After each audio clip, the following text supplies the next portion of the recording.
सिद्धार्थ यादव के साथ कह रहा हूं बहुत कि सवाल थे आपके मन में, लीजिए उतार दिए कैंडिडेट्स। राहुल गांधी रायबरेली से और किशोरीलाल शर्मा अमेठी से स्मृति ईरानी का मुकाबला करेंगे।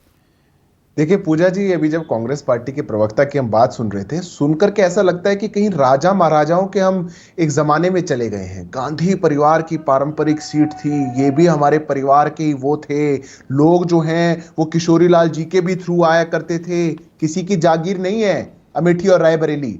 ये लोकतंत्र है इस देश का, और लोकतंत्र में आप भाग खड़े हुए हैं। ये लोकतंत्र की जीत है। लेकिन अब तो ये सवाल नहीं उठा सकते ना, अमेठी में से गैर गांधी परिवार से शख्स को उतारा है, अब ये सवाल मत उठाइए। अब पूजा जी आप 30 सेकंड देना पड़ेगा, 2020 नहीं खेल पाऊंगा मैं। पूजा जी कह रहा हूं ये लोकतंत्र की जीत है, देश की जनता की जीत है। को टिकट नहीं मिल सकता। सीटों को कांग्रेस पार्टी और ये गांधी परिवार ये माना करता था कि उनकी जागीर हो गई है। आज हिम्मत नहीं है राहुल गांधी की वो वहां जाके लड़ ले, वो छोड़कर भागे हैं। ये वो लोग हैं जो जनता के बीच में कभी जाते नहीं थे। जनता ने इतनी बार जिता करके भेजा, और एक बार जब इनको आईना दिखा दिया तो इनकी हिम्मत नहीं हुई वापस जाने की। और फिर ये जाकर देश में कहते हैं डरो मत, डरो मत। अरे सबसे ज्यादा डरने वाले राहुल गांधी क्यों नहीं हिम्मत हुई अमेठी से लड़ने की? क्या अमेठी की जनता का इतना कर्ज नहीं था उनके सर पे? पर ये कहां कर्ज मानेंगे? ये तो शहजादे हैं, बड़ा परिवार है। ये वायनाड से भागे हैं, वायनाड से पूरा चुनाव लड़ा। वहां की जनता को क्यों नहीं बोला कि मैं तो जाकर कहीं और से भी लड़ूंगा, मुझे तो कॉन्फिडेंस नहीं है? और पूजा जी आज आपके शो पे बोल रहा हूं, ये रायबरेली से भी भागेंगे। लोकतंत्र, भारत आज 21वीं सदी में इतना आगे बढ़ चुका है कि इन लोगों को देश की जनता अब कहीं टिकने नहीं देगी। जिन लोगों ने ऐसी सीटों को अपनी जागीर मान लिया था, जिन्होंने वहां पर कोई विकास का काम नहीं करा, मैं मानता हूं कि आज जो राहुल गांधी छोड़ करके अमेठी को बात नहीं है। सिद्धार्थ, कहीं ये खींच तो नहीं है कि एकमात्र एक वो रायबरेली ही सीट है ना जो अब तक आप अपने कब्जे में ले नहीं पाए हैं, और अब राहुल गांधी को वहां से उतार दिया मैदान में, तो मुकाबला और ज्यादा यहां पर जबरदस्त हो गया है। पूजा जी कैसी खींच? 8 घंटे नामांकन को बचे हों और तब कांग्रेस पार्टी अपनी टिकट को डिक्लेयर करे।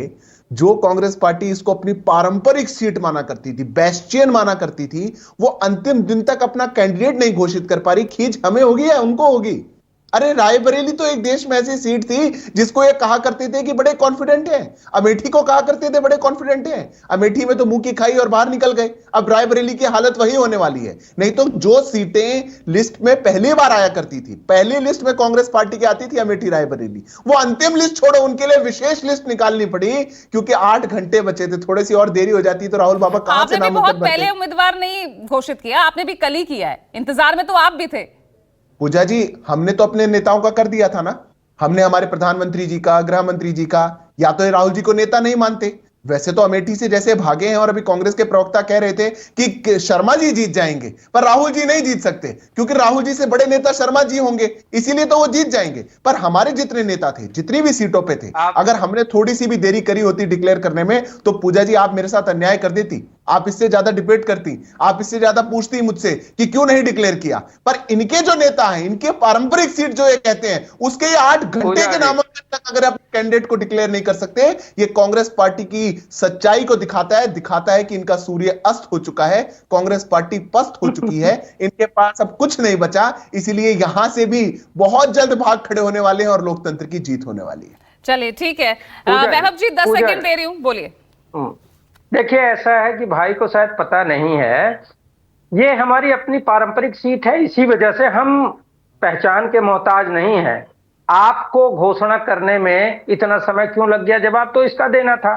लेकिन जो प्रधानमंत्री जी 400 पार का दंभ भरते हैं, अहंकार दिखाते हैं, वो प्रधानमंत्री जी कैसरगंज में ब्रिजभूषण के सामने नतमस्तक हो जाते हैं, और उन्हीं के बेटे को देने की मजबूरी है। ठीक है, 10 सेकंड दे रही हूं सिद्धार्थ, जवाब दीजिएगा, उसके बाद बाकी मेहमानों का रुख करेंगे। सिद्धार्थ 10 सेकंड। देश का गौरव बढ़ाने वाली बेटियों कैसरगंज में आप कोई बेहतर कैंडिडेट नहीं पाए, वापस ब्रिजभूषण शरण सिंह उन्हीं के परिवार से ही चुनना पड़ा।